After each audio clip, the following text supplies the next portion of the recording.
Posetu parnog valjka basenu Bor domaćini su osmislili tako da članovi grupe zaista mogu videti u kakvim se uslovima radi na plus 40 stepeni.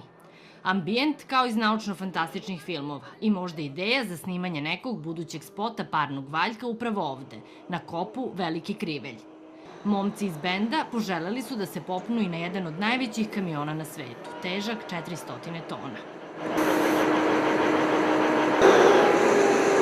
Nakon fotografisanja sledilo je još jedno iznenađenje, spuštanje u rudarsko okno 460 metara pod zemljom u kafić Jama. Iako su proputovali ceo svet, Aki Rahimovski i Husein Hasanefendić ovo nisu doživeli. Fascinirani smo sa svime ovime što smo videli i iskop vanjski i ovo sad gdje smo na ovoj dubini.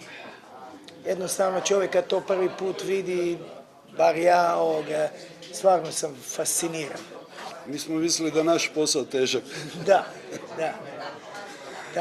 Malo se perspektiva promijeni kad čovjek ovako to vidi iz prve ruke. I upravo tu, na 11. horizontu, na takozvanoj koti 47, parni valjak je najavio svoje dalje planove. Idemo dole, još 250 metara ispod. Biće koncerata, biće cijela turneja zapravo po regiji gdje ćemo svirati i promovirati novi album.